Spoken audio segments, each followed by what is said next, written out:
ಶನಿವಾರ. ಇವತ್ತು ವ್ಲಾಗ್ನ ಬೆಳಗ್ಗೆಯಿಂದ ಸ್ಟಾರ್ಟ್ ಮಾಡ್ತಾ ಇದ್ದೀನಿ. ಹಾಗೆಯೇ ವ್ಲಾಗ್ ನೋಡ್ತಾ ಇರೋರು ದಯವಿಟ್ಟು ಸಬ್ಸ್ಕ್ರೈಬ್ ಮಾಡ್ಕೊಳ್ಳಿ, ಹಾಗೆ ಕೊನೆವರೆಗೂ ವ್ಲಾಗ್ ನೋಡಿ. ಇವತ್ತು ದಿಢೀರ್ನೇ ದೋಸೆ ಮಾಡೋಣ ಅಂತ ಹೇಳ್ಬಿಟ್ಟು, ದೋಸೆಗೆ ಯಾವುದೇ ಅಕ್ಕಿ ಉದ್ದಿನ ಬೇಳೆ ಬೇಕಾಗಿಲ್ಲ. ಸೊ ಹಾಗೆ ನಾನು ದೋಸೆ ಮಾಡ್ತಾ ಇದ್ದೀನಿ. ಯಾವ ದೋಸೆ ಅಂತ ಹೇಳಿ ನಿಮಗೆ ಶೇರ್ ಮಾಡ್ತೀನಿ. ಸೊ ಇನ್ನೂ ವ್ಲಾಗ್ ಹೊಸದಾಗಿ ನೋಡ್ತಾ ಇರೋರು ದಯವಿಟ್ಟು ಸಬ್ಸ್ಕ್ರೈಬ್ ಮಾಡ್ಕೊಳ್ಳಿ ಅಂತ ಹೇಳ್ತಾ, ಯಾವ ದೋಸೆ ಮಾಡ್ತಾ ಇದ್ದೀನಿ ಅಂದರೆ ಮಸೂರ್ ದಾಲ್ ಕೇಳಿರ್ತೀರಾ. ಇದು ರಸಂ ಬೇಳೆ ಅಂತಲೂ ಕೂಡ ಕರೀತಾರೆ. ಇದನ್ನು ನಾವು 1 hour ನೆನೆಯೋದಕ್ಕೆ ಬಿಡಬೇಕು. ಸೊ ನೆನೆಯೋದಕ್ಕೆ ಬಿಟ್ಟು ಇದಕ್ಕೆ ಏನೇನೆಲ್ಲ ಇಂಗ್ರೀಡಿಯೆಂಟ್ಸ್ ಹಾಕಬೇಕು, ಸೊ ಅದನ್ನ ಇವಾಗ ಶೇರ್ ಮಾಡ್ತೀನಿ, ಬನ್ನಿ. ಶುಂಠಿ, ಬೆಳ್ಳುಳ್ಳಿ, ಹಾಗೆ ಒಂದು 4 ಹಸಿಮೆಣಸಿಕಾಯಿನ ತಗೊಂಡಿದ್ದೀನಿ, ಅಂದರೆ ಒಂದು 5. ಸೊ ಇದನ್ನು ಇದಕ್ಕೆ ಹಾಕೊಬೇಕು. ಇದಕ್ಕೆ ಸ್ವಲ್ಪ ನೀರನ್ನು ಸೇರಿಸ್ಬೇಕು.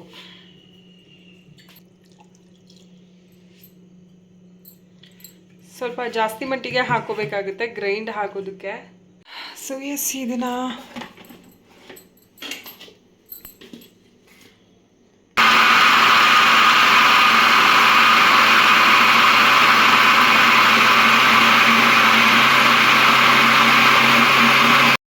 ಸಣ್ಣಕ್ಕೆ ರುಬ್ಬಿದ ನಂತರ ಒಂದು ಪಾತ್ರೆಗೆ ಹಾಕೊಬೇಕು. ಅದಕ್ಕೆ ಸ್ವಲ್ಪ ಉಪ್ಪು ಮತ್ತು ಸೋಡಾನ ಎರಡನ್ನೂ ಕೂಡ ಹಾಕಿಬಿಟ್ಟು, ಅದಾದ ನಂತರ ಸ್ವಲ್ಪ ಕೊತ್ತಂಬರಿ ಸೊಪ್ಪು, ಅದ್ರ ಜೊತೆಗೆ ಈರುಳ್ಳಿ ನಿಮಗೆ ಬೇಕಾದರೆ ಹಾಕೊಬಹುದು, ಇಲ್ಲ ಅಂದರೆ ಹಾಗೇ ದೋಸೆ ಮಾಡ್ಕೊಬೋದು. ನನಗೆ ಸ್ವಲ್ಪ ಈರುಳ್ಳಿ ದೋಸೆ ಥರನೂ ಇರಲಿ, ಚೆನ್ನಾಗಿರುತ್ತೆ ಅಂತ ಹೇಳಿಬಿಟ್ಟು ಈ ರೀತಿ ಮಾಡಿಕೊಂಡೆ.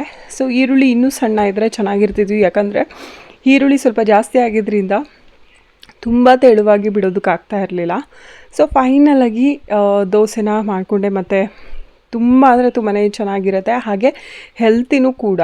ಸೊ ಈ ಬೇಳೆ ಏನಿದೆ ಇದು ತುಂಬಾ ತಂಪು ಅಂತಲೂ ಹೇಳ್ತಾರೆ. ಸೊ ರಸಂ ಬೇಳೆ, ಇದ್ರದ್ದು ಒಂದು ಫೇಸ್ ಪ್ಯಾಕನ್ನು ಕೂಡ ನಾವು ಮಾಡ್ಕೊಬೋದು. ಫೇಸ್ ನಮ್ಮದು ತುಂಬ ಅಂದರೆ ತುಂಬಾ ಚೆನ್ನಾಗಿರುತ್ತೆ. ಸೊ ಅದನ್ನು ನೆಕ್ಸ್ಟ್ ಯಾವಾಗಲಾದ್ರೂ ನಿಮಗೆ ತಿಳಿಸ್ತೀನಿ, ಓಕೆನಾ. ಸೊ ಸದ್ಯಕ್ಕೆ ಇವಾಗ ಸ್ವಲ್ಪ ಬೇಳೆ ಹಾಕಿಬಿಟ್ಟು ಮಾಡಿಕೊಂಡೆ. ಹಾಗೆ ಮಗಂಗಂತೂ ಏನು ಕೂಡ ಒಪ್ಸೋದಕ್ಕಾಗಲ್ಲ. ಸೊ ಅವನು ಕೂಡ ಒಂದು ಸ್ವಲ್ಪ ತಿಂದ. ಒಂದು ದೋಸೆ ಅಂದರೆ ಇದು ಹೆವಿಯಾಗಿ ತಿನ್ನೋದಕ್ಕಾಗಲ್ಲ, ಅಂದರೆ ಮಾಮೂಲಿ ಅಕ್ಕಿ ದೋಸೆನೆಲ್ಲ ತಿಂತೀವಿ ನೋಡಿ, ಆ ರೀತಿ ಎಲ್ಲ 3-4 ಸೊ ಆ ಥರ ತಿನ್ನೋದಕ್ಕಾಗಲ್ಲ. ಇದು 2 ತಿನ್ನೋದ್ರೊಳಗೆ ಸುಸ್ತಾಗೋಗುತ್ತೆ. ಅಷ್ಟು ಮಾತ್ರ ತುಂಬ ಅಂದರೆ ತುಂಬಾ ಹೆಲ್ತಿ ಅಂತಲೇ ಹೇಳ್ಬೋದು, ಯಾರಾದರೂ ಡಯಟ್ ಏನಾದರೂ ಮಾಡ್ತಾ ಇರೋರಿಗೆ. ಸೊ ಇದು ಸಖತ್ತಾಗಿರುತ್ತೆ. ಹಾಗೆ ಮೊಳ್ಳೆ ಹುಳಿಕಾಳು ಉಪ್ಸಾರಿತ್ತಲ್ವ, ಸೊ ಅದಕ್ಕೆ ಸ್ವಲ್ಪ ತುಪ್ಪ ಹಾಕ್ಕೊಂಡು ತಿಂದೆ. ಕಾಂಬಿನೇಷನ್ ಅಂತೂ ಸಖತ್ತಾಗಿತ್ತು. ಇದಕ್ಕೆ ಚಟ್ನಿ ಇದ್ದರೆ ತುಂಬಾ ಚೆನ್ನಾಗಿರುತ್ತೆ. ಸೊ ಚಟ್ನಿ ಮಾಡೋದಕ್ಕೆ ಟೈಮ್ ಇರಲಿಲ್ಲ, ಸೊ ಹಾಗಾಗಿ ಇದರಲ್ಲೇ ಅಡ್ಜಸ್ಟ್ ಮಾಡ್ಕೊಂಡ್ವಿ. ಹಾಯ್ ಫ್ರೆಂಡ್ಸ್, ಇವಾಗ ಈವ್ನಿಂಗ್ ಆಗಿದೆ. ಈವ್ನಿಂಗಿಂದ ವ್ಲಾಗ್ ಕಂಟಿನ್ಯೂ ಮಾಡ್ತಾ ಇದ್ದೀನಿ. ಬೆಳಗ್ಗೆ ನಾವು ದೋಸೆ ಸಖತ್ತಾಗಿತ್ತು, ಮಾತ್ರ ಟೇಸ್ಟು ತುಂಬಾ ಚೆನ್ನಾಗಿತ್ತು. ಹಾಗೆ ದೋಸೆ ಎಲ್ಲ ತಿಂದು ಒಂದು ಸ್ವಲ್ಪ ಹೊತ್ತು ವರ್ಕ್ ಮಾಡೋದಿತ್ತಲ್ವ, ಅದೊಂದು ಸ್ವಲ್ಪ ವರ್ಕ್ ಮಾಡಿ ಹಾಗೆ ಒಂದು ಸ್ವಲ್ಪ ಹೊತ್ತು ಮಲ್ಕೊಂಡು, ಆಮೇಲೆ ಮಧ್ಯಾಹ್ನ ನಿನ್ನೆ ನೈಟು ಮಗಂಗೆ ಹುಷಾರಿರಲಿಲ್ಲ ಅಲ್ವ, ಸೊ ಹಾಗಾಗಿ ನಾನು ತಿಳಿಸಾರು ಮಾಡಿದ್ದೆ. ಅದಕ್ಕೋಸ್ಕರ ಮಧ್ಯಾಹ್ನ ಅದೇ ಇತ್ತು ಅಂತ ಹೇಳಿ ಸುಮ್ಮನಾದೆ. ಇವಾಗ ತಿಳಿಸಾರು ಖಾಲಿಯಾಗಿದೆ. ಇವಾಗ ಮೆಣಸಿಕಾಯಿ ಹುರುಗ್ಲು ಮಾಡ್ತಾ ಇದ್ದೀನಿ. ಮನೆಯವರು ಹೇಗಿದ್ರು ರೊಟ್ಟಿ ಮಾಡ್ತೀನಿ ಅಂತೀಯಾ, ಸೊ ಚಳಿಗೆ ಮೆಣಸಿಕಾಯಿ ಹುರುಗ್ಲು ಮಾಡು ಅಂತ ಹೇಳಿದರು. ಅದು ಅಲ್ಲದೆ ಇವತ್ತು ಬೆಳಗ್ಗೆಯಿಂದನೂ ಕೂಡ ಸ್ವಲ್ಪನೂ ಬಿಸಿಲು ಬಂದಿಲ್ಲ. ಸೊ ಓಕೆ ಅಂತ ಹೇಳ್ಬಿಟ್ಟು ಇವಾಗ ಮೆಣಸಿಕಾಯಿನೆಲ್ಲ ಕಟ್ ಮಾಡಿ ಇಟ್ಟಿದ್ದೀನಿ. ಓಕೆ, ಇವಾಗ ನೀರು ಕಾದಿದೆ. ಸೊ ನೋಡ್ತಾ ಇರ್ಬೋದು, ನೀರು ಕಾದಿದೆ. ಮತ್ತು ಮೆಣಸಿಕಾಯಿನ ಈ ರೀತಿ ಕಟ್ ಮಾಡ್ಕೊಂಡಿದ್ದೀನಿ. ಸೊ ಈ ರೀತಿ ಈ ಮೆಣಸಿಕಾಯಿ ಎಲ್ಲನೂ ಕಾದಿರೋ ಅಂಥ ನೀರಿಗೆ ಹಾಕ್ತಾ ಇದ್ದೀನಿ. ಎಲ್ಲ ಸೊ ಇದಕ್ಕೆ ಒಂದು ಸ್ವಲ್ಪ ಉಪ್ಪು ಹಾಕ್ಬಿಟ್ಟು ಹೊರಗಡೆ ಇರಬೇಕಾಗುತ್ತೆ, ಯಾಕಂದರೆ ಘಾಟು ಜಾಸ್ತಿ ಬರುತ್ತೆ. ಸ್ವಲ್ಪ ಮನೆಯವ್ರು ಹೇಳಿದ್ದೆ, ಒಂದು ಸ್ವಲ್ಪ ದಪ್ಪ ಮೆಣಸಿಕಾಯಿ ಬರುತ್ತೆ ಅಲ್ವಾ, ಸೊ ಆ ಥರ ತೊಗೊಂಬನ್ನಿ ಅಂತ. ಅವರು ಮಾಮೂಲಿ ಸಣ್ಣಗಿರೋ ಚುರುಕು ಮೆಣಸಿಕಾಯಿ ಥರ ಇರುತ್ತೆ ಅಲ್ವಾ, ಸೊ ಆ ಥರದ್ದು ತೊಗೊಂಬಂದಿದ್ದಾರೆ. ಅದರಲ್ಲಿ ಎಲ್ಲೋ ಒಂದೊಂದು ದಪ್ಪದಾಗಿತ್ತು ಅಷ್ಟೇ. ಸೊ ಓಕೆ, ಅದನ್ನು ಲೋ ಫ್ಲೇಮಲ್ಲಿ ಇಟ್ಬಿಟ್ಟು ಕಾಯೋದಕ್ಕೆ ಇಟ್ಟಿದ್ದೀನಿ. ಸೊ ಇಷ್ಟ ಆಗಿದೆ. ಇನ್ನು ಕಾಫಿ ಕುಡಿಬೇಕು. ಕಾಫಿ ಕುಡಿಯೋದಕ್ಕೆ ಮನೆಯವ್ರು ಇನ್ನೂ ಬಂದಿಲ್ಲ, ವೆಯ್ಟ್ ಮಾಡ್ತಾ ಇದ್ದೀನಿ. ಇಷ್ಟವರೆಗೂ ನಾನು ನನ್ನ ಮಗ ಇಬ್ಬರು ಸೇರಿಕೊಂಡು ಟಿ ವಿ ನೋಡ್ತಾ ಇದ್ವಿ. ಒಳ್ಳೆ ಫಿಲಮ್ ಹಾಕಿದ್ರು ಅಂತ. ಸೊ ಇವಾಗಲೂ ಒಂದು ಫಿಲಮ್ ಚೆನ್ನಾಗಿರೋದು ಹಾಕಿದ್ದಾರೆ. ಇವಾಗ ಹೋಗಿ ಅದನ್ನೇ ನೋಡಬೇಕು. ಸೊ ಓಕೆ, ನೈಟು ಮತ್ತು ನಾಳೆನೂ ಕೂಡ ವ್ಲಾಗ್ನ ಕಂಟಿನ್ಯೂ ಮಾಡ್ತೀನಿ. ಕೆಲವೊಂದು ರೇಟ್ಗಳು ಒಂದೊಂದು ರೀತಿ ಒಂದೊಂದು ಟೈಮಲ್ಲಿ ಜಾಸ್ತಿ ಆಗಿಬಿಡುತ್ತೆ. ಇವಾಗ ಸೊಪ್ಪಿಂದಾಗಿರ್ಬೋದು, ತರಕಾರಿ ರೇಟ್ ಆಗಿರ್ಬೋದು ಜಾಸ್ತಿ ಆಗಿದೆ, ಅದು ಎಲ್ಲರಿಗೂ ಕೂಡ ಗೊತ್ತಿರೋದೆ. ಹಾಗಂತ ತರಕಾರಿ ಸೊಪ್ಪು ಏನು ತಿಂದಲೇ ಇರೋದಕ್ಕಾಗಲ್ಲ. ಸೊಪ್ಪಂತೂ ಇವಾಗ ಮಳೆ ಆಗಿರೋದ್ರಿಂದ ತೋಟದಲ್ಲಿ ಸಿಗುತ್ತೆ. ಸೊ ಹಾಗಾಗಿ ಸೊಪ್ಪಂತೂ ನಾನು ತರಿಸೋದಿಲ್ಲ, ಕೊತ್ತಂಬರಿ ಸೊಪ್ಪು ಒಂದು ಬಿಟ್ಟರೆ. ತರಕಾರಿನ ನಾನು ಸಾಂಬಾರಿಗೆ ಎಷ್ಟು ಬೇಕಾಗುತ್ತೆ ಅಷ್ಟನ್ನು ಮಾತ್ರ ತರಿಸ್ಕೊಂಡು ಈ ರೀತಿ ಇವಾಗ ಚಳಿ ಅಲ್ವಾ, ಸೊ ಹಾಗಾಗಿ ಚಟ್ನಿ ಪುಡಿ ಈ ಥರ ಏನಾದ್ರೂ ಮಾಡ್ಕೊತಾ ಇರ್ತೀನಿ. ಸೊ ಇವಾಗ ಹುರಿದಾಗಿದೆ. ಮೆಣಸಿಕಾಯಿಗೆ ನಾನು ಜಾಸ್ತಿ ಕಾಯಿ ತುರಿ ಹಾಕಿದ್ದೀನಿ, ಹಾಗೆ ಟೊಮೊಟೊ, ಬೆಳ್ಳುಳ್ಳಿ ಇದೆಲ್ಲವೂ ಕೂಡ ಸ್ವಲ್ಪ ಜಾಸ್ತಿ ಹಾಕಿದ್ದೀನಿ. ಯಾಕಂದರೆ ಚುರುಕು ಮೆಣಸಿಕಾಯಿ ಆಗಿರೋದ್ರಿಂದ ಖಾರನೂ ಕೂಡ ಜಾಸ್ತಿ ಇರುತ್ತೆ. ಆಮೇಲೆ ತುಪ್ಪ ಎಲ್ಲ ಜಾಸ್ತಿ ಹಾಕೋತಾರೆ, ಸೊ ಹಾಗಾಗಿ ಬೇಡ ಅಂತ ಹೇಳಿಬಿಟ್ಟು ಸೊ ಕಾಯಿ ತುರಿ ಮತ್ತು ತುಪ್ಪುಡಿದೆಲ್ಲ ಇರುತ್ತೆ ಅಲ್ವಾ, ಸೊ ಅದನ್ನು ನಾವು ಚಿತ್ರಾನ್ನ ಮಾಡಬೇಕಾದ್ರೆ ಇಲ್ಲ ಅಂತಂದರೆ ಈ ರೀತಿ ಏನಾದರೂ ಪಲ್ಯಗಳನ್ನ ಮಾಡಬೇಕಾದ್ರೆ ಹಾಕೊಂಡಾಗ ತುಂಬಾ ಟೇಸ್ಟಿಯಾಗಿರುತ್ತೆ. ಸೊ ನೋಡಿ, ಸೊ ಇವಾಗೆಲ್ಲ ಸೀಸನಲ್ಲಿ ಸಿಗ್ತಾ ಇರೋವಂಥದ್ದು ನೇರಳೆ ಹಣ್ಣು. ಮನೆಯವರು ಮಧ್ಯಾಹ್ನ ತೊಗೊಂಡು ಬಂದಿದ್ರು, ಉಪ್ಪಿನ ನೀರಲ್ಲಿ ಹಾಕಿ ನೆನ ಹಾಕಿದ್ದೆ. ಸೊ ಮಗ ಒಂದು ಸ್ವಲ್ಪ ತಿನ್ಕೊಂಡ, ಇವಾಗ ನಾನೊಂದು ಸ್ವಲ್ಪ ತಿಂದು ಇನ್ನು ಮೂರೇ ಮಿಕ್ಸಿದ್ದೀವಿ. ಸೊ 1 kg ಏನೋ ತೊಗೊಂಡು ಬಂದಿದ್ರು. ಅದು ಸೇರ್ ಲೆಕ್ಕನೂ ಕೆಲವೊಬ್ರು ಕೊಡ್ತಾರೆ, kg ಲೆಕ್ಕನೂ ಕೊಡ್ತಾರೆ, ಬಟ್ ನಮ್ಮ ಮನೆಯವರು ಯಾವ ಲೆಕ್ಕದಲ್ಲಿ ತೊಗೊಬಂದ್ರೆ ಗೊತ್ತಿಲ್ಲ. ಸೊ ತುಂಬ ಅಂದರೆ ತುಂಬಾ ಟೇಸ್ಟಿಯಾಗಿದೆ. ಎಸ್ ಅಫ್ಕೋರ್ಸ್ ನೇರಳೆ ಹಣ್ಣಂತೂ ಎಲ್ಲರಿಗೂ ಇಷ್ಟ, ಹಾಗೆಯೇ ತುಂಬಾ ಟೇಸ್ಟಿಯಾಗೂ ಇರುತ್ತೆ. ನಮ್ಮ ಹೆಲ್ತಿಗೆ ಯಾವುದು ಒಳ್ಳೆಯದು, ಯಾವುದು ಕೆಟ್ಟದ್ದು, ಯಾವುದು ತಿಂದರೆ ಆರೋಗ್ಯಕರವಾಗಿರ್ತೀವಿ, ಸೊ ಇದನ್ನು ಯೋಚನೆ ಮಾಡಿ ಮನೆಯಲ್ಲೇ ಇರುವಂಥ ಕೆಲವೊಂದು ಐಟಮ್ಗಳನ್ನ ಯೂಸ್ ಮಾಡಿಕೊಂಡು ನಾವು ದಿನನಿತ್ಯದ ಒಂದು ಅಡುಗೆ ಆಗಿರ್ಬೋದು, ತಿಂಡಿ ಆಗಿರ್ಬೋದು, ಸೊ ಇದನ್ನು ಅಳವಡಿಸ್ಕೊಳ್ಳೋದ್ರಿಂದ ತುಂಬಾ ಒಳ್ಳೆಯದು ಅಂತ ಹೇಳ್ತೀನಿ. ಹಾಗೆ ಬೆಳಗ್ಗೆ ಬಂದು ನಾನು ಹೆಲ್ತಿ ಆಗಿರೋವಂಥ ದೋಸೆನ ಮಾಡಿಕೊಂಡೆ.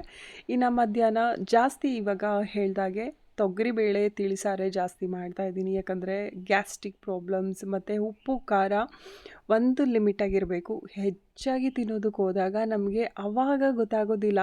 ಸೊ ಬಿಸಿ ರಕ್ತ ಅಂತ ಹೇಳ್ತಾರೆ ಅಲ್ವಾ, ಆವಾಗ ರುಚಿಯಾಗಿ ಕೇಳ್ತಾ ಇರ್ತೀವಿ. ವಯಸ್ಸಾಗ್ತಾ ಗೊತ್ತಾಗುತ್ತೆ ಎಷ್ಟು ಡೇಂಜರಸ್ ಅದು ಅಂತ ಹೇಳ್ಬಿಟ್ಟು ಎಷ್ಟೋ ಜನ ಹೇಳ್ತಾ ಇರ್ತಾರೆ. ಉಪ್ಪು ಖಾರ ಅವಾಯ್ಡ್ ಮಾಡಿ, ಮಸಾಲೆ ಪದಾರ್ಥಗಳನ್ನ ಜಾಸ್ತಿ ತಿನ್ನಬೇಡಿ ಅಂತ ಹೇಳಿಬಿಟ್ಟು. ಹಾಗೆ ಜಂಕ್ ಫುಡ್ಸ್, ಎಷ್ಟೋ ಜನ ಜಂಕ್ ಫುಡ್ಸ್ ಬಗ್ಗೆ ತಿಳಿಸ್ತಾ ಇರ್ತಾರೆ, ನಾನು ವ್ಲಾಗ್ಸಲ್ಲಿ ನೋಡ್ತಾ ಇರ್ತೀನಿ. ಪಿಜ್ಜಾ ಮಾಡೋದಿರ್ಬೋದು, ಪಾಸ್ತಾ ಅದು ಇದು ಅಂತ ಹೇಳಿ. ಬಟ್ ನಾನು ಹೇಳೋದು, ನನ್ನ ಮಗ ಅಂತೂ ಮ್ಯಾಗಿ ತುಂಬಾ ಇಷ್ಟಪಟ್ಟು ತಿಂತಾಯಿದ್ದ, ಅವನು ಈಗಲೂ ಕೂಡ ಕೇಳ್ತಾನೆ. ಬಟ್ ಅದು ಅನ್ಹೆಲ್ತಿ ಅಂತ ಗೊತ್ತಿದ್ದು ಕೂಡ ನಮ್ಮ ಮಕ್ಳುಗಳಿಗೆ ನಾವೇ ಒಂಥರ ಸ್ಲೋ ಪಾಯ್ಸನ್ ಥರ ಕೊಡಬೇಕು ಅಂತ ಅಂದರೆ ಖಂಡಿತವಾಗ್ಲೂ ಅದು ಇಷ್ಟ ಆಗೋದಿಲ್ಲ ಯಾವ ತಂದೆ ತಾಯಿಗೂ. ಬಾಯಿ ರುಚಿ ಏನೋ ಅವ್ರ ಮಕ್ಳುಗಳಿಗೆ ಗೊತ್ತಾಗೋದಿಲ್ಲ. ಇವಾಗ ನಮಗೆ ಆರೋಗ್ಯಕ್ಕೆ ಯಾವುದು ಬೇಕು ಯಾವುದು ಬೇಡ ಅಂತ. ಬಟ್ ನಾವು ದೊಡ್ಡವರು ಆಗಿರೋರಿಗೆ ಎಲ್ಲ ಗೊತ್ತಿದ್ದೂ ಮಕ್ಳುಗಳಿಗೆ ಅದನ್ನೆಲ್ಲ ತಿನ್ನಿಸೋದು ಎಷ್ಟು ಮಟ್ಟಿಗೆ ಸರಿ ಅಂತ ಅನಿಸುತ್ತೆ ಅಲ್ವಾ. ಸೊ ಅವ್ರನ್ನ ಹೇಗೋ ಒಂದು ರೀತಿ ಕನ್ವಿನ್ಸ್ ಮಾಡೋದು, ಇಲ್ಲಾಂದರೆ ಆ ಕಡೆ ಗಮನ ಏನು ಹೋಗ್ತಾ ಇರುತ್ತೆ ಅದನ್ನು ಸ್ವಲ್ಪ ಡೈವರ್ಟ್ ಮಾಡಿದ್ರೆ ಅವರು ಸ್ವಲ್ಪ ದಿನ ಮರೆತು ಹೋಗ್ತಾರೆ. ಈ ಥರ ಹೆಲ್ತಿ ಫುಡ್ ಮನೆಯಲ್ಲೇ ಕೆಲವೊಂದು ಐಟಮ್ಗಳನ್ನ ಯೂಸ್ ಮಾಡಿಕೊಂಡು ಹೆಲ್ತಿ ಆಗಿರುವಂಥ ರೆಸಿಪಿಗಳನ್ನ ಮಾಡಿಕೊಡ್ತಾರೆ. ಆವಾಗ ಬೇರೆ ಕಡೆ ಅವ್ರಿಗೆ ಕಾನ್ಸಂಟ್ರೇಷನ್ನೇ ಹೋಗೋದಿಲ್ಲ. ಸೊ ನನ್ನ ಒಂದು ಪಾಲಿಸಿನೂ ಕೂಡ ಅದೇ ರೀತಿ. ನಾನು ಕೂಡ ಅಷ್ಟೇ ಬೇಕ್ರಿ ಐಟಮ್ಸ್ ಆಗಿರ್ಬೋದು, ಹೊರಗಡೆ ಫುಡ್ಸ್ ಎಲ್ಲ ಜಾಸ್ತಿ ತಿಂತಾ ಇದ್ರಿಂದ ಹಲ್ಲಂತೂ ಹಾಳಾಗಿದೆ. ಸೊ ಒಂದು 2-3 ಹಲ್ಲುಗಳನ್ನ ಹಾಳು ಮಾಡ್ಕೊಂಡಿದ್ದೀವಿ. ಅದಕ್ಕೆ ಟ್ರೀಟ್ಮೆಂಟ್ಗೆ ಅಂತ ಹೋಗ್ತೀವಿ ನೋಡಿ, ಆವಾಗಲೇ ಗೊತ್ತಾಗೋದು ಎಷ್ಟು ಭಯ ಆಗ್ತಾ ಇರುತ್ತೆ ಅಂದರೆ ಆ ಟ್ರೀಟ್ಮೆಂಟ್ ತೊಗೊಳೋದಕ್ಕೆ. ಸೊ ನಾನು ಹಲ್ಲಿನ ಕಥೆಯಿಂದ ನಾನು ಒಂದು ಪಾಠನೇ ಕಲ್ತ್ಬಿಟ್ಟಿದ್ದೀನಿ. ಸೊ ಇವಾಗ ಸಕ್ಕರೆನೂ ಕೂಡ ತುಂಬ ಅವಾಯ್ಡ್ ಮಾಡಿದ್ದೀನಿ. ಮಗನಿಗೂ ಕೂಡ ಬೆಲ್ಲದ ಪಾಕನ ಮಾಡಿ ಇಡ್ತೀನಿ. ಸೊ ಅದನ್ನು ಸ್ವಲ್ಪನೇ ಎಲ್ಲರಿಗೂ ಕೂಡ ಹಾಕ್ಕೊಟ್ಟು ನಾನು ಕೂಡ ಹಾಕ್ಕೊಂಡು ಕುಡಿತೀನಿ. ಸೊ ಇವಾಗ ಟೀ ಆಗಿರ್ಬೋದು, ಕಾಫಿ ಆಗಿರ್ಬೋದು, ಸೊ ಇದೆಲ್ಲ ಒಂದು ರೀತಿ ಅಡಿಕ್ಟ್ ಆಗಿಬಿಟ್ಟಿರ್ತೀವಿ ನಾವು. ಅದನ್ನು ಬಿಡೋದಕ್ಕೆ ಒಂದೇ ಸಮ ಬಿಡೋದಕ್ಕೆ ಆಗೋದಿಲ್ಲ. ಒಂದೇ ಕ್ಷಣ ಬಿಟ್ಬಿಡಿ ಅಂದರೆ ಬಿಟ್ಬಿಡೋದಕ್ಕಾಗುತ್ತಾ. ಸೊ ಹಾಗಾಗಿ ಶುಗರ್ ಬದಲು ಬೆಲ್ಲನ ಉಪಯೋಗಿಸೋದ್ರಿಂದ ತುಂಬಾ ಒಳ್ಳೆಯದು. ನನಗೆ ಅಮ್ಮ ಅಪ್ಪ ಇಬ್ಬರು ಕೂಡ ಬೈತಾನೆ ಇದ್ದರು, ಶುಗರ್ ಜಾಸ್ತಿ ತಿನ್ನಬೇಡ ಅಂತ. ಬಟ್ ನನಗೆ ಅವಾಗ ಅದು ಅರ್ಥನೇ ಆಗ್ತಿರ್ಲಿಲ್ಲ. ಸೊ ಇವಾಗ ಗೊತ್ತಾಗ್ತಾ ಇದೆ ಅಲ್ಲೆಲ್ಲ ಹಾಳಾಗ್ತಾ ಇರಬೇಕಾದ್ರೆ. ಸೊ ಹಾಗಾಗಿ ನಮಗೆ ಗೊತ್ತಿರೋವಂಥ ಎಷ್ಟೋ ಆರೋಗ್ಯಕರವಾಗಿರುವಂಥ ವಿಷಯಗಳನ್ನ ಮಕ್ಳುಗಳಿಗೂ ತಿಳಿಸ್ತಾ, ಅವ್ರಿಗೆ ಆ ರೆಸಿಪಿ ಈ ರೆಸಿಪಿ ತೋರಿಸಿದ್ರು ಅಂತ ದಯವಿಟ್ಟು ಮಾಡ್ಕೊಡೋದಕ್ಕೆ ಹೋಗಬೇಡಿ. ಆದಷ್ಟು ಒಳ್ಳೆ ರೀತಿಯ ಆರೋಗ್ಯಕರವಾಗಿರುವಂತಹ ರೆಸಿಪಿಗಳನ್ನ ಮಾಡಿಕೊಡಿ. ಆ ಥರ ಎಷ್ಟೋ ಇದೆ, ಹುಡ್ಕೋದಕ್ಕೋದ್ರೆ ಒಳ್ಳೆ ಆರೋಗ್ಯಕ್ಕೆ ಬೇಕಾಗಿರುವಂಥ ರೆಸಿಪಿಗಳು ತುಂಬಾ ಇದೆ. ಬಟ್ ಜಂಕ್ ಫುಡ್ಸ್ ಎಲ್ಲನೂ ಅವಾಯ್ಡ್ ಮಾಡಿ. ನೀವು ಪಿಜ್ಜಾ ಮನೇಲಿ ಮಾಡಿದ್ರು ಒಂದೇ, ಹೊರಗಡೆಯಿಂದ ತೊಗೊಂಡು ಬಂದರೂ ಒಂದೇ ಅಲ್ವಾ? ಸೊ ಅದು ಅಷ್ಟು ಹೆಲ್ತಿ ಫುಡ್ ಅಲ್ಲ. ಜಂಕ್ ಫುಡ್ಗಳನ್ನ ಆದಷ್ಟು ಅವಾಯ್ಡ್ ಮಾಡಿ. ಮನೆಯಲ್ಲಿ ಏನಾದ್ರೂ ತುಂಬ ರುಚಿಯಾಗಿ ಹಿಂದಿನ ಕಾಲದಲ್ಲೆಲ್ಲ ನಮ್ಮ ಅಜ್ಜಿ ತಾತ ಎಲ್ಲ ಹೇಗೆ ಮಾಡಿಕೊಡ್ತಿದ್ರು, ಸೊ ಅದೇ ರೀತಿ ಮಾಡಿಕೊಡಿ. ಆವಾಗ ಅವ್ರಿಗೆ ಅಭ್ಯಾಸ ಆಗ್ತಾ ಹೋಗುತ್ತೆ. ಹಾಗೆ 1 ದಿನ 2 ದಿನ ಸಪ್ಪ ಹಾಕ್ತಾರೆ, ಆಮೇಲೆ ಓಕೆ ಇದೇ ಇರಲಿ ಚೆನ್ನಾಗಿದೆ ಅಂತ ಹೇಳಿ ತಿಂತಾ ಹೋಗ್ತಾರೆ. ಸೊ ಆದಷ್ಟು ಹೆಲ್ತಿ ಫುಡ್ನ ಟ್ರೈ ಮಾಡಿ. ಇವಾಗ ವಾಶ್ ಮಾಡಿ ಬಟ್ಟೆಗಳನ್ನೆಲ್ಲನೂ ಬಂದು ಅರ್ಧ ಗಂಟೆ ಹಾಗೆ ಸುಮ್ಮನೆ ಕೂತ್ಬಿಟ್ಟಿದೆ. ಬಿಕಾಸ್ ಬೆಳಗ್ಗೆ ಎದ್ದ ತಕ್ಷಣ ಸ್ವಲ್ಪ ಬಿಸಿಲಿತ್ತು. ಇವಾಗ ನೋಡಿದ್ರೆ ಫುಲ್ ಥಂಡಿ ಹೊಡಿತಾ ಇದೆ. ಸೊ ಆ ಥಂಡಿ ಒಳಗೆ ತಣ್ಣೀರಲ್ಲಿ ಬಟ್ಟೆ ಒಗೆಯೋದಿದೆಯಲ್ವಾ, ಸೊ ಕೈ ಕಾಲು ಎಲ್ಲ ಒಂಥರ ತಣ್ಣಗಾಗ್ಬಿಟ್ಟಿತ್ತು. ಅದಕ್ಕೆ ಸ್ವಲ್ಪ ಹೊತ್ತು ಕೂತ್ಕೊಂಡು ರೆಸ್ಟ್ ಮಾಡಿ ಇವಾಗ ತಿಂಡಿ ಮಾಡಬೇಕು. 8:15 ಆಯಿತು. ಸೊ ಏನು ತಿಂಡಿ ಮಾಡೋದು ಅಂತ ಯೋಚನೆ ಮಾಡ್ತಾ ಇದ್ದೀನಿ. ಬೆಳಗ್ಗೆ ಎದ್ದರೆ ತಿಂಡಿ ಏನು ಮಾಡೋದು ಅನ್ನೋದೇ ಗೊತ್ತಾಗೋದಿಲ್ಲ. ಸೊ ಇವತ್ತು ಕೈಮಾ ಸಾರು ಮಾಡೋಣ ಅಂತ ಹೇಳಿಬಿಟ್ಟು, ಫಸ್ಟ್ ಟೈಮ್ ನನಗೆ ಕೈಮಾ ಸಾರು ಮಾಡೋದಕ್ಕೆ ಬರೋದಿಲ್ಲ. ಸೊ ಅಮ್ಮನ ಹತ್ರ ಹೇಗೆ ಮಾಡೋದು ಅಂತ ಹೇಳಿಸ್ಕೊಂಡು ಇವತ್ತು ಕೈಮಾ ಸಾರು ಮಾಡಬೇಕು. ಯಾಕಂದರೆ ನಮ್ಮ ಮನೆಯವ್ರಿಗಂತೂ ಅದು ತುಂಬಾ ಫೇವ್ರೇಟು. ಸೊ ಅವ್ರು ಪ್ರತಿ ಸರಿ ಕೇಳ್ತಾನೆ ಇರ್ತಾರೆ. ಅಮ್ಮನೂ ಕೂಡ ಹೋದ ಸರಿ ಹೋದಾಗಲೇ ನನಗೆ ಹೇಳಿದರೆ ನಾನೇ ಮಾಡಿಕೊಡ್ತಿದ್ದೆ ಅಲ್ವಾ ಅಂತ ಹೇಳಿದರು. ಹೋದ ಸರಿ ನಾವು ಹಲ್ಲಿನ ಡಾಕ್ಟ್ರ್ ಹತ್ರ ಹೋಗಿದ್ವಿ ಅಲ್ವಾ, ಅವಾಗ ಹೋಗಿದ್ವಿ ಮನೆಗೆ. ಆವಾಗ ಹಾಗೆ ಹೇಳ್ತಾಯಿದ್ರು. ಬಟ್ ಹಾಗೆಲ್ಲ ಸುಮ್ಮನೆ ಅವ್ರಿಗೂ ಕೂಡ ಪಾಪನ ನೋಡ್ಕೊಳ್ಳೋದು ಇರುತ್ತೆ ಅಲ್ವಾ, ಕೆಲಸಗಳು. ಆ ಕೆಲಸಗಳ ಮಧ್ಯೆ ಮಾಡೋದು ತುಂಬಾ ಕಷ್ಟ ಆಗುತ್ತೆ.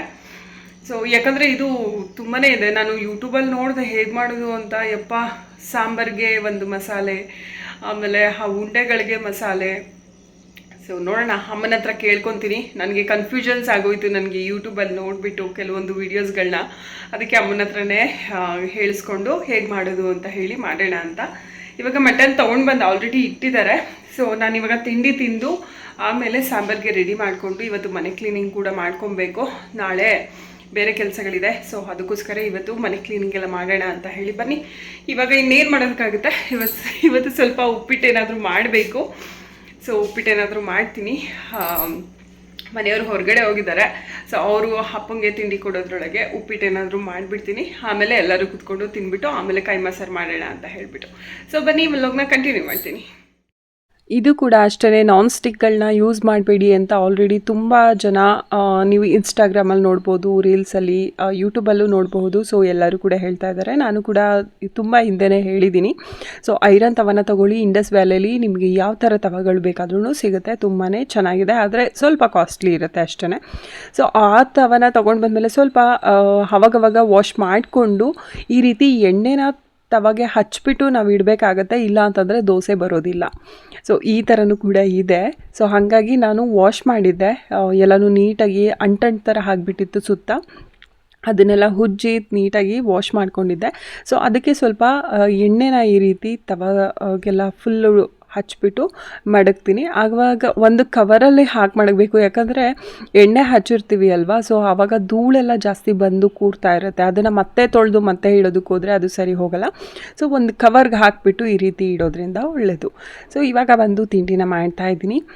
ಸೊ ಬರೀ ಅಡುಗೆ ತಿಂಡಿ ಮತ್ತು ವಾಷಿಂಗ್ ಮಿಷಿನ್ ಕೆಟ್ಟೋಗಿರೋದ್ರಿಂದ ಕೈಯಲ್ಲೇ ಬಟ್ಟೆ ಒಗಿತಾ ಇದ್ದೀನಿ. ಏನೋ ಥರ ಖುಷಿ ಸಿಗುತ್ತೆ ನನಗೆ ಕೈಯಲ್ಲಿ ಬಟ್ಟೆ ಒಗಿತಾ ಇರೋದು. ಅಂದರೆ ತುಂಬ ಫ್ರೀ ಇರ್ತೀನಿ. ಇವಾಗ ಹಾಲು ಕರಿಯೋದಿಲ್ಲ. ಸೊ ಮತ್ತು ತೋಟದಲ್ಲೇನು ಅಷ್ಟೊಂದು ಕೆಲಸಗಳಿಲ್ಲ. ಸೊ ಹಾಗಾಗಿ ಸ್ವಲ್ಪ ಫ್ರೀಯಾಗಿರ್ತೀನಿ. ಮನೆಯವ್ರಿಗೂ ಕೂಡ ಅರ್ಜೆಂಟ್ ಏನಿಲ್ಲ ಇವಾಗ ಹೊಸದು ವಾಷಿಂಗ್ ಮಿಷಿನ್ ತೊಗೊಂಡು ಬರಬೇಕು. ಬಟ್ ಅದನ್ನು ಇಡೋ ಪ್ಲೇಸ್ ಸ್ವಲ್ಪ ಚೇಂಜ್ ಮಾಡಬೇಕು. ನಮ್ಮದು ಕೊಬ್ಬರಿ ಹಾಕಿದ್ದೀವಿ ಅಲ್ವಾ, ಸೊ ಆವಾಗ ತುಂಬ ಅಂದರೆ ತುಂಬಾ ಧೂಳಾಗಿ ತುಂಬಾ ವಸ್ಟ್ ಆಗಿಬಿಟ್ಟಿದೆ ಹಳೇದು. ಸೊ ಹಾಗಾಗಿ ಬೇಡ ಅಂತ ಹೇಳಿಬಿಟ್ಟು ಇವಾಗ ಸದ್ಯಕ್ಕೆ ತಗೊಳ್ಳೋದಿಲ್ಲ. ತುಂಬ ಲೇಟಾಗಿ ತಗೊಳ್ಳೋಣ ಅಂತ ಹೇಳಿ. ಏನೋ ಒಂಥರ ಮಜಾ ಸಿಗುತ್ತೆ ನನಗೆ ಕೈಯಲ್ಲಿ ಬಟ್ಟೆ ಒಗಿತಾ ಇದ್ದರೆ. ಸೊ ಫ್ರೆಂಡ್ಸ್, ಇವಾಗ ಕೈಮಾ ಉಂಡೆ ಮಾಡ್ತಾಯಿದ್ದೀನಿ.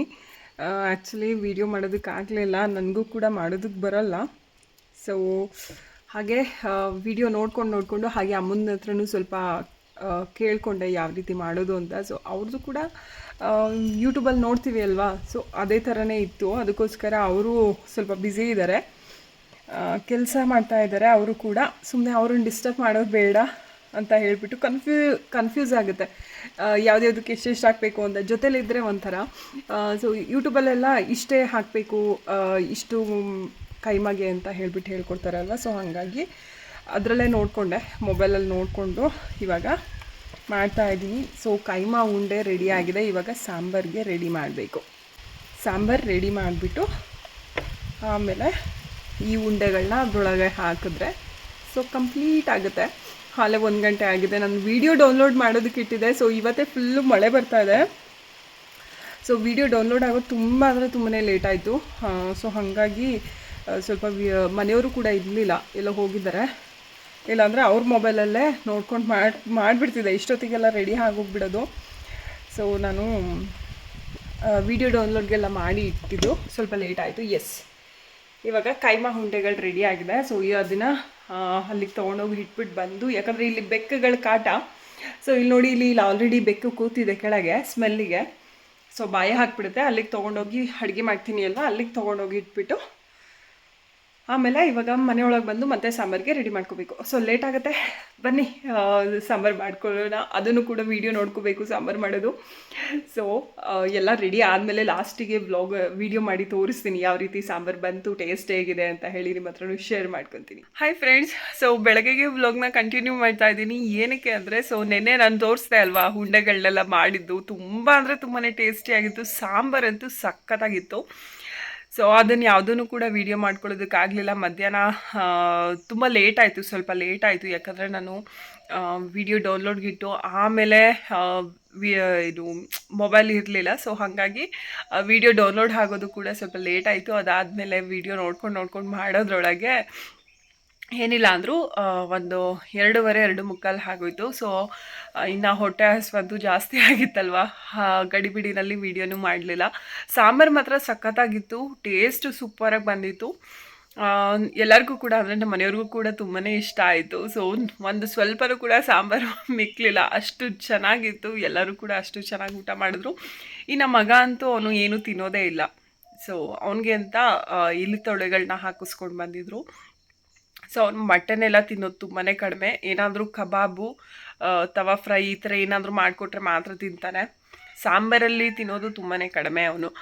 ಸೊ ಹಾಗಾಗಿ ಸದ್ಯಕ್ಕೆ ನೆನ್ನೆ ಇಷ್ಟ ಆಯಿತು ಅಷ್ಟೇ. ಇನ್ನು ಮಧ್ಯಾಹ್ನದ ಮೇಲೆ ಮನೆಯೆಲ್ಲ ಫುಲ್ ಕ್ಲೀನಿಂಗ್ ಮಾಡಿಕೊಂಡೆ. ಸೊ ಮಧ್ಯಾಹ್ನದ ಮೇಲೆ ಇನ್ನು 3 ಗಂಟೆಗೆಲ್ಲ ಊಟ ಮಾಡಿ, ಇನ್ನು 4 ಗಂಟೆಯಿಂದ ಮನೆ ಕ್ಲೀನಿಂಗ್ ಎಲ್ಲ ಸ್ಟಾರ್ಟ್ ಮಾಡಿಕೊಂಡೆ. ಸೊ ಇದೇ ಆಯಿತು, ನೆನ್ನೆಲ್ಲ ಫುಲ್ಲು ಮನೆ ಕ್ಲೀನಿಂಗ್ ಮಾಡೋದು, ಅಡುಗೆ ಮಾಡೋದು. ಸೊ ಇದೇ ಆಗಿದ್ದರಿಂದ ವೀಡಿಯೋ ಮಾಡ್ಕೊಳ್ಳೋದಕ್ಕಾಗಲಿಲ್ಲ. ಹಾಗೆ ಓಕೆ ಫ್ರೆಂಡ್ಸ್, ಇವತ್ತಿಗೆ ವ್ಲಾಗ್ನ ಕಂಟಿನ್ಯೂ ಮಾಡಲ್ಲ. ಸೊ ಇಲ್ಲಿಗೆ ಸ್ಟಾಪ್ ಮಾಡ್ತೀನಿ. ಸೊ ತುಂಬ ಲೆಂತಿ ಆಗಿಬಿಡುತ್ತೆ, ಅದಕ್ಕೋಸ್ಕರ ಇನ್ನು ಬೇರೆ ಕೆಲಸಗಳೆಲ್ಲ ಇದೆ, ಅದು ನೆಕ್ಸ್ಟ್ ವ್ಲಾಗಲ್ಲಿ ನಿಮ್ಮ ಹತ್ರ ಶೇರ್ ಮಾಡ್ಕೊತೀನಿ. ಇವಾಗ ಸದ್ಯ ಬೆಳಗ್ಗೆ ಎದ್ದು ಮಗನ್ನ ಕಳಿಸಿ ಆಯಿತು, ಅವನಿಗೆ ಚಿತ್ರಾನ್ನ ಮಾಡಿಕೊಟ್ಟಿದ್ದೆ. ಇವಾಗ ಸ್ವಲ್ಪ ಹೊತ್ತು ಹಾಗೆ ಸುಮ್ಮನೆ ಕೂತಿದ್ದೆ, ಬೇರೆ ಕೆಲಸಗಳಿದೆ. ಸೊ ಅದನ್ನು ಸ್ಟಾರ್ಟ್ ಮಾಡ್ಕೊಳ್ಳೋಕ್ಕಿಂತ ಮೊದಲು ಸ್ವಲ್ಪ ಹೊತ್ತು ಹಾಗೆ ವೀಡಿಯೋ ಎಡಿಟಿಂಗ್ ಎಲ್ಲ ಮಾಡ್ಕೊತಿದ್ದೆ ಅಲ್ವಾ. ಸೊ ಅದೆಲ್ಲ ಮುಗಿಸ್ಕೊಂಡು ಹೋಗೋಣ ಅಂತ ಹೇಳಿಬಿಟ್ಟು ಓಕೆ, ಮತ್ತೆ ಮುಂದಿನ ವ್ಲಾಗಲ್ಲಿ ಸಿಗ್ತೀನಿ. ಹೊಸದಾಗಿ ವ್ಲಾಗ್ ನೋಡ್ತಾ ಇರೋರು ದಯವಿಟ್ಟು ಸಬ್ಸ್ಕ್ರೈಬ್ ಮಾಡ್ಕೊಳ್ಳಿ. ಸೊ ಮತ್ತೆ ಮುಂದಿನ ವ್ಲಾಗಲ್ಲಿ ಸಿಗೋಣ. ಅಲ್ಲಿವರೆಗೂ ಟೇಕ್ ಕೇರ್ ಆ್ಯಂಡ್ ಬಾಯ್.